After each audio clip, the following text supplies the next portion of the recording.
For those of you who don't know, the Tezos network was announced a long time ago, but because of a lot of drama in the internal team, it faced delays and more delays, and recently their beta network finally launched. And that's why I wanted to take a closer look now. So if you're interested in learning a brief overview about the Tezos project and then dive into the pros and cons, then just keep on watching.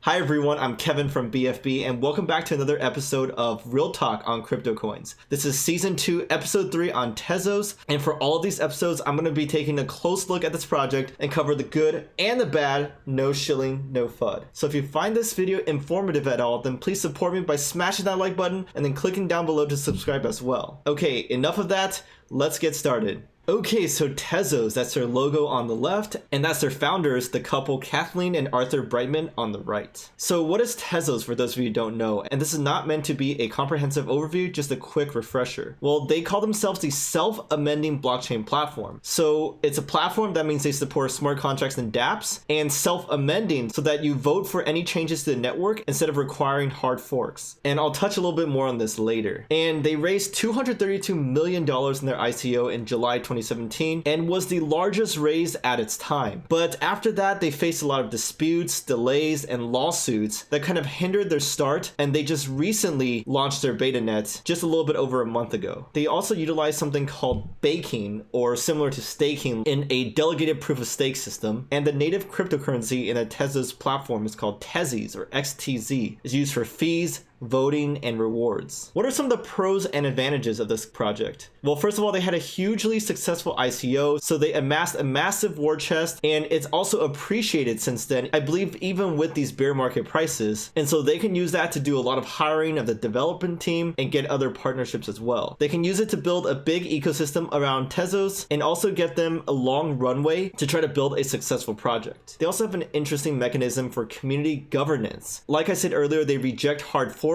They think hard forks are harmful for many ways and very contentious and can split the community. So they prefer a mechanism in which you can vote for different changes if you're a stakeholder. And basically what this does is give power back to the community rather than having the development team or miners take control and hold the community or project hostage, like we've seen in some other projects in the past. They also utilize formal verification heavily in their protocol. They use the Michelson language, and this is the smart contracts language. So instead of Solidity for Ethereum, which is kind of hard to write good smart contracts and not designed with formal verification in mind, Tezos' smart contract language is. So what is formal verification? Because this is definitely a very tech-heavy concept. Well, it's different from normal testing, where normal testing you give the program a set of inputs and then you test the outputs to make sure that it's right. For formal verification, it's kind of a stronger guarantee because you do proofs to kind of make sure that a type of outcome definitely is or isn't possible. So I'm not going to go into too deep on this, but I encourage you to go look further into formal verification and why it can help with spotting smart contract bugs before they occur. And that's why people in the Ethereum ecosystem are looking to create formal verification tools and techniques as well, because this would help them avoid certain bugs that we've seen in Ethereum smart contracts before, even though they weren't the fault of the actual Ethereum protocol. So what are some of the cons or disadvantages of Tezos? Well, first of all, a lot of drama, right? For example, Johan Gevers was the head of Tezos Foundation, and they had a lot of dispute with the founders between like how the funds would be used, how it would be allocated or released, and so that dragged on for a long time before he finally agreed to step down earlier this year. This was covered extensively in very dramatic fashion in a Wired magazine article released a few months ago. I encourage you to go take a look. It's really fascinating, the story that they paint about this project. Furthermore, this infighting and drama caused a lot of delays for the token launch, and as you can imagine, that really pissed people off a lot. So there are a lot of class action lawsuits filed against Tezos, saying that it sold unregistered securities, misled people in terms of promises of how the funds would be used and what they would get, and so on. So this just left a sour taste in a lot of people's mouth, and thus is sort of a black mark in the history of this project. Also, their liquid delegated proof of stake model has some problems, and that comes with just being delegated proof of stake at its core. For example, this was a Reddit post by Vitalik Buterin, the founder of Ethereum, one of the most brilliant developers in the crypto world. He pointed out 3 issues with delegated delegated proof of stake. And this is not only for Tezos, this is also for EOS, for example. But first of all, he said that historically there's been low voter participation, and the whole point of these DPoS models is for a lot of people to participate for network changes, remember? And also they said there's a game theoretic tragedy of the commons, and this is the theory that if you have a small chance of actually affecting the overall outcome, then that means people are just likely going to put their coins on exchanges and not go through with voting because their effect is so small that they just don't care. This of course applies to a lot of other scenarios besides just voting for cryptocurrency protocols. We see this in other systems in our daily lives, but basically this makes a lot of sense, and I definitely agree that this is a problem. If I only held a few coins and it was a huge hassle to vote, I would not do so. And if all the collective retail investors had the same mindset, that would be a big problem. Finally, the third one he writes is that coin holder interest might not be perfectly aligned with user interest. User interest being users of like decentralized apps that might not need to hold coins to use it, because you might vote for proposals that increase the coin's prices, but that may make it harder for the user's experience. These are all very valid issues, and they did try to answer them. I read their response, but I tend to lean towards Vitalik's reasoning more. And finally, they just have a small ecosystem. If you take a look, they don't have that many developers. They've been expanding it, but slowly. And also they have a few partners, but they came pretty late, and they still don't have just a large ecosystem of companies, developers, teams that are saying that yes, they're going to adopt Tezos, yes, they're going to build on the Tezos platform instead of Ethereum, Neo, EOS, or the other ones out there. That's very important for this project to succeed. So what are my personal thoughts about this project? Well, I personally wouldn't invest, but I'm much more optimistic about its future than compared to earlier this year or late last year. What I like is their big war chest that gives them a lot of leeway and a beta network up and running, so at least they're delivering on their promises. What I don't like at its core is that there are many strong competitors building these dApps platforms without the prior drama and with a lot bigger ecosystem so far. So my suggestions is just to use their war chest, grow the dev team and the ecosystem, and move past drama by delivering on their promises for retail investors. So thanks everyone for watching. What do you guys think about Tezos and my analysis on the pros and cons? Let me know by writing me below, and also smash that like button, subscribe if you haven't already. This is Kevin. I hope you have a great rest of your day, and I'll catch you guys next time.